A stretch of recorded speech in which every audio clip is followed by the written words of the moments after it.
here we go. Today is my birthday. I had the kids and dad surprise me with cake, and I got to blow out candles, and I had a tiramisu cake. It was so delicious. We ate it last night with coffee. I have a little heartburn. I don't care. It was fun.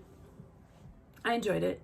And the girls got me a little necklace. And then yesterday I went shopping and I did a little bit of shopping for myself, which I don't generally do. I usually go to thrift stores. It's so much fun. I enjoy thrift stores, but I didn't go to a thrift store this time. And I have expensive taste. So yeah, I got myself what I wanted in my mind, but I got it for way cheaper. I got it for under $60. So I can share that with you after, maybe. I don't know. We'll see. And I got, so I got some stuff for myself that I don't generally do. So I did that for myself. It makes me feel good. And yeah, I did on a budget. So, okay. I enjoyed my birthday cake. It was delicious. And I got flowers. Yay, I got flowers. I don't know if you can see my flowers. Oh, well, you can't really see my flowers. I'll show you my flowers because my husband and my girls got it for me yesterday. Isn't that nice? I love them. They're so pretty. Oh, I'm 52 years old. I'm glad that I'm 52. I'll talk after. Okay, October 27th.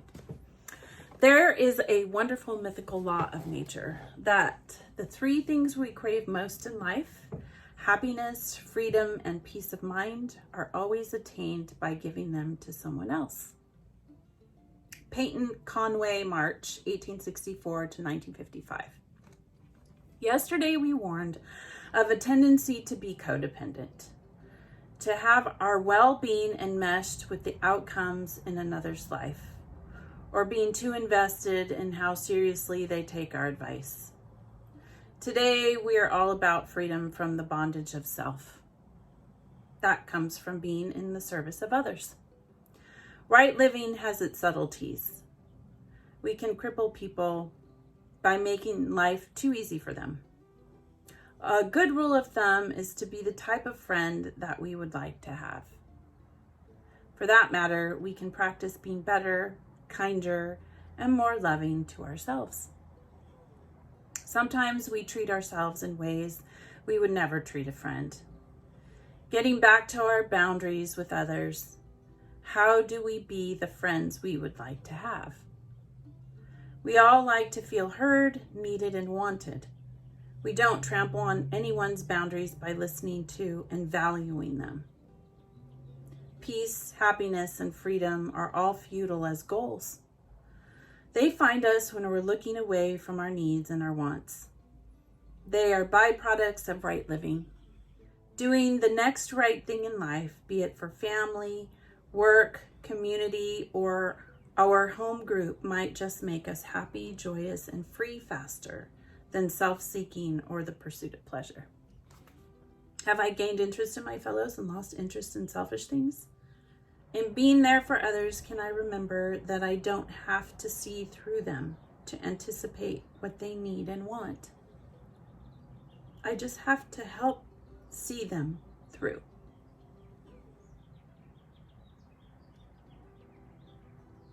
I had to read it a couple of times. This is like the second time that I've read it. I think it says right living has its subtleties. We can cripple people by making life too easy for them. A good rule of thumb is to be the type of friend that we would like to have. We can cripple people by making life too easy for them. Sometimes when I read this, I think, okay, there's a fine line between codependency and then I think feeling good about helping, right? Having our boundaries, but still being able to enjoy being able to help, right? To be of service is what it says. And because I no longer, I don't go from door to door anymore. I don't knock on doors. I really do try and find ways that I can help people quietly. I don't have to toot my horn. But I enjoy helping people. And so sometimes, the outcome of it says, well-being enmeshed with the outcomes in another's life. To have our well-being enmeshed with the outcomes in another's life. And today we're all about freedom from bondage of self.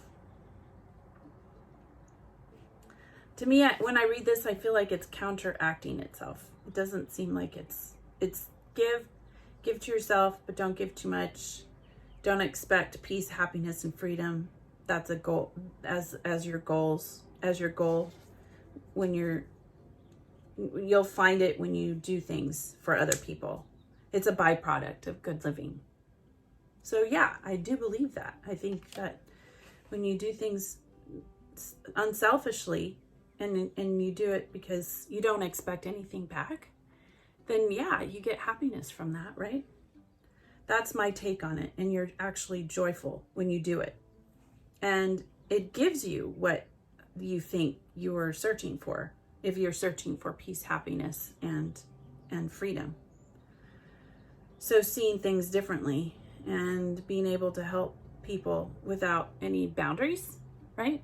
Without any boundaries. When I say boundaries, I'm thinking if they're whatever color they are, whatever religion, whether they believe a certain political way that you do, just not think about that. Just help them, whatever that may be. But at the same time, as yesterday, it said not to take on the financial burden or the emotional burden. I'm trying to figure that out because I don't understand that, because you do get affected by other people's pain. So, you see something on the news and it hurts you, right? You want to do something and they say, hey, you can give $1 or whatever and you can help this family out. I think that it says here, we can cripple people by making life too easy for them. I don't know if that's true. I don't feel that's true, totally true. I feel that right now, everyone has had some sort of trauma in their lives. And how we handle or help people that have these traumas is very different in a Western society. Because in societies that are indigenous societies, they have a whole different way of looking at pain. And so everyone kind of they all take it on as a group, it seems like. And so that pain is filtered out to everyone. And then everyone takes it. If it's a financial burden, then certain indigenous societies will all help, and then it all flows through. And it used to be that way. I think it used to be more that way for village societies and poor areas in smaller communities.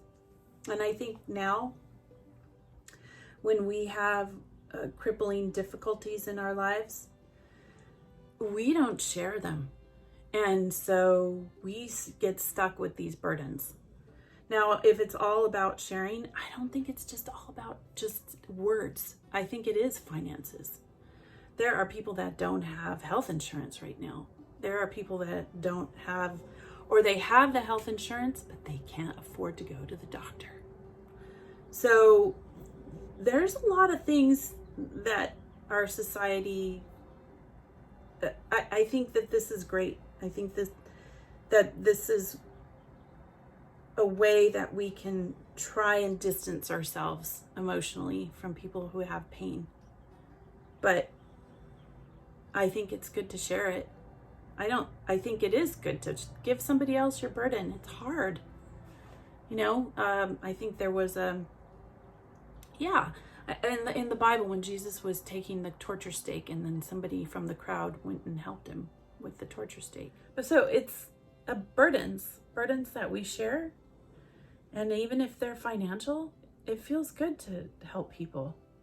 And I don't feel like it's it may be considered codependent, but remember the guy that, society is based on theory, right? It's not, you look at the statistics, and according, to Steven Pinker, we have a lot of positive things to think about in our society. It's just how we decide to look at life. I think there's no wrong or right. I think right now there's just no wrong or right. I think it's always gray. And especially when it comes to an individual. I don't know. Doing the next right thing in life, be it for family, work, community, or our home group, might just make us happy, joyous, and free faster than self-seeking or the pursuit of pleasure. Yeah, I agree. When you do things for people, it feels good. And if you don't expect anything back, yeah. There's a lot of people, a lot of good people, that will do something for someone and they never ever tell them who it was. There's a lot of secret Santas? There's a lot of secret Santas out there. So, I don't know. Have I gained interest in my fellows and lost interest in selfish things? In being there for others, can I remember that I don't have to see through them to anticipate what they need and want? I just have to help see them through. I think right now our society is built on anticipation of what our needs are. And then we have to hurry up and get it. So it's exhausting. Our society is built that way. Here in America it is. So, right now, inflation, right? And everybody's trying to figure out, okay, well, how am I gonna be able to survive? How's my family gonna be able to survive? A lot of YouTube channels are, some of the things that they put out are ways that you can make food in the backyard and create ways to continue to build something for yourself if the grocery stores fall, or I don't know what's going to happen, right? No one really knows. Anticipating. You can anticipate all you want, but it doesn't necessarily mean you're going to get the right answer. I think helping people along the way, who knows what's going to happen? And helping your neighbors and not being afraid to knock and ask, hey, do you need help? Or can I give you something here? Or do you need this? And not being afraid of the sign out in the front, right? That says, vote for, right? Because you get afraid. You're afraid. If you look like me and you see Trump, vote for Trump. Hello, I'm Mexican. Yeah, I'm going to be a little scared. Do you need something? But, looking past that, I'm, as an ex-cult member who walked to somebody else's door that I didn't know, who didn't want me there on a Saturday morning. Yeah, that people are a lot nicer than you realize until sometimes they can be scary, but for the most part, they're pretty nice. So we live in a free society so far. I think we have a lot of things that are happening right now. And so just trying to be quiet about all of it and quiet our minds and turn off the news and enjoy just simple things. I think that's what I enjoy. And when I can, I do help to the best of my ability. And we all find ways we can do it, different ways we can do it. So, yeah, I think that's my take on it. That's what I think. I think there's a lot of different ways that you can see these things. And like I said, different societies choose to see things differently. And they don't have all these words. They just take care of people and they do it. And that's it. It's over. And they help each other. Fortunately, we live in a society where there's places where we can help people to go in order for them to get the help that they need. There are real charities that give food and they help to the best of their ability. It's strained right now, depending on where you live in the country. Yeah, it's strained. So, I'm 52 years old. I was one of Jehovah's Witnesses, and that was my cult that I came from. And I'm glad I'm here today because my father committed suicide at 52. And oftentimes I've reflected as an ex-cult member of some of the reasons why he did it. And if you're thinking of committing suicide, I urge you not to. If my dad had, the saying is, they had a really bad day and they decided to basically end it, right, on a really bad day. But if they just waited maybe 15 more minutes or an hour, or in my dad's case, he probably would have had to wait like 20 years because, or what, 15 years, internet and some of the things that have come out that have benefited people who have left cults. If he had just waited, he could have seen hopefully he could have seen things differently. There's a lot of things that come with when you have centered yourself on a certain viewpoint of not wanting to stay around here on the earth. And I don't know what happens after we die.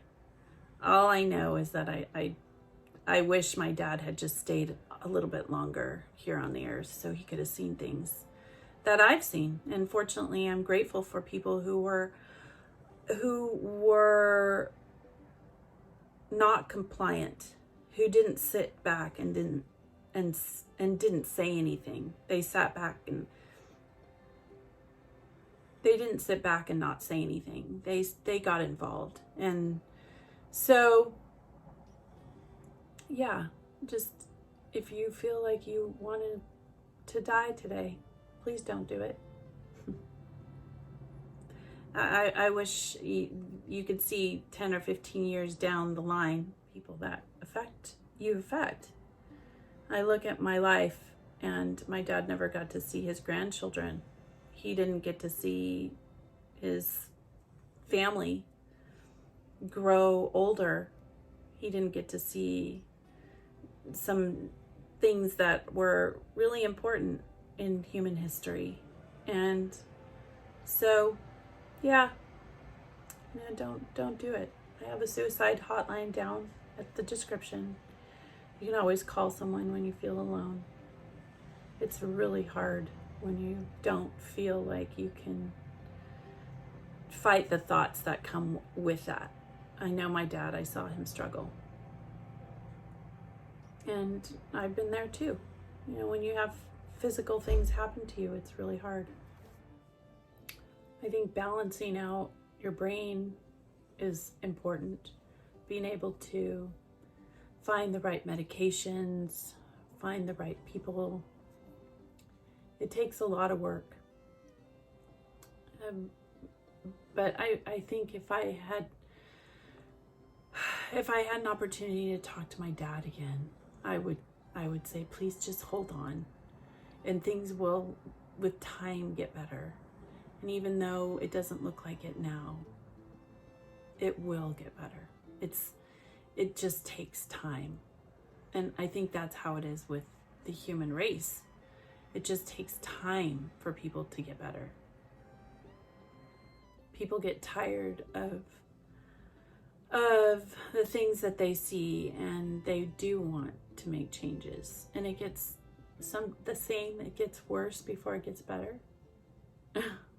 I think that's what we're seeing here in America. It gets worse before it gets better. So yeah, just don't just look at today. If you could look up 10 years from today, and if you could just hold on and not end it so quickly, because time changes things. That's all I can say. And it gets better. It does. It gets better. And you find groups of people who love you no matter what. It doesn't matter what you've chosen or who you become. People will love you. I know that. So I've seen it. And being around positive people is very, very, it's integral to your life, to be able to be around people who don't have shackles in their minds to let you live freely. It's a challenge, but it can be done. And there are people out there that are good, that will allow you to be who you are. Yeah, so I'm really grateful. 52 years old. I always reflected years ago, will I ever make it to being 52, or will I do the same thing? Suicide is in families. Generally, the studies have shown that suicide is in families. So yes, it's something that has always concerned me, and it will concern me because I'm a mother and I worry about my children. So mental health for me is strategic in keeping that mind peaceful and calm, and just 1 second at a time, just thinking 1 second at a time, eating well. And that doesn't necessarily mean it has to be expensive. So, making sure you're drinking water, doing things that make your body feel good, not doing anything excessively.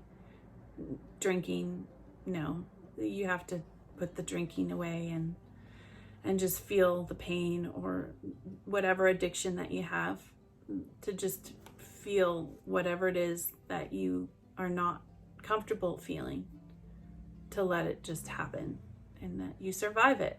You survive the anxious moments. I have them all the time. I have anxious moments every single day. I don't think it ever goes away 100%. And I came from a history of trauma on both sides of the family. So yeah, I think it's hard. We live in a society where we're all very fragmented. And so yeah, we're alone most of the time with our thoughts and our feelings. And it can be difficult. So I hope that you find people that can be encouraging and helpful, and I hope that this helps you on your healing journey. I am remiss of almost all of the human feelings that it seems like I've had lots of tragedies I can share, and it's a good thing in some ways. You can have a lot of empathy for people when you've had a lot of tragedy in your life. And I'm probably just one of many tragedies of people who are willing to share them. And being in the public domain, doing the very best that we can to say that, to let people know that you're not alone. And you don't always have to think the way everybody else thinks. And that time heals things. Time heals. I could never even talk about my father's suicide without just welling up in tears and having a bit of an anxiety attack. It's taken many, many years for me to be able to talk about my dad's suicide. And I was there. It was a cool morning. It was a really beautiful morning that morning. Yeah, and when people I didn't realize how much pain my father was in. I don't think any of the family members did. He was just very, very quiet about all of the pain that he was going through. And it was all wrapped up in a lot of different things. I mean, a lot of different things were affecting him. And so it's nice to go to meetings such as Al-Anon and be able to share your feelings with people. And it doesn't necessarily mean that it's going to go anywhere. So in that way, I'm very grateful for the group of women that I have that I can go to. And then we all get to share. And sometimes I see those women again and sometimes I don't. And it just feels good to put words, your feelings into words. So if you have a local chapter of Al-Anon or AA, Alcoholics Anonymous, or some sort of group that you can visit to let your feelings out, it just, at least it puts them in the universe, right? To put your feelings out there and put them in the universe and share them with people so that you're not alone and not feeling alone. So yeah, if you're thinking about suicide, there is a suicide hotline down at the description place. Please don't. I implore you, please don't just think about you. Think about others and the people that you love and how much time changes things. Time will change. And I know that I come from that, oh, well, time will change. And I can see how people would see things in all different directions. I mean, I've been in that painful place where I didn't think I was going to be able to survive my body. So yeah, there's a lot of different ways you can see death. But if you can see, and generally people who are looking at that from that vantage point, death, you can't really see life, right? You can't even see it. You can't see past what you're looking at. But I don't know how to even, I think that's why it's when someone feels the way they do, they are so aggressive at putting them inside of like a home or inside of a facility. But then, our system right now makes it so difficult to help someone. Everything is very quiet and nothing is shared. So if you have a certain mental illness, you don't generally want to share it with people, family members. So it's hard the way that it's done right now. It's just hard. It's hard. And so, yes, I see all different sides of it. I can see it. But I also know what I had without my father. And even though he was a very broken man, he was a very broken person, he still was a really good person. I could tell he did try to do the best that he could in the situation. And he didn't have the avenues of understanding that we have today. So take advantage of those avenues. Make sure that you call the suicide hotline. Make sure you connect with other ex-cult members that are willing to talk to you. Make sure that you have positive people around you. Don't get in situations where you can dive into a deep depression or go and get into addictive behavior and then dive deeper into a depression. So there's so much that is availed to you now, the understanding that we have about mental illness and how deep it can go and how certain paths that we take can make it worse. Yeah, so I hope this has helped you in your healing journey. And just, I like how it said today to be good to ourselves. Be your own best friend. To be your own best friend. To be the best friend that you would want, but do it for yourself. Yeah, because sometimes you're not going to find a whole lot of people to do that for you. And yeah, I'm glad I'm alive, and I'm glad that I'm able to share And I hope this helps you on your healing journey. Follow your bliss and be good humans.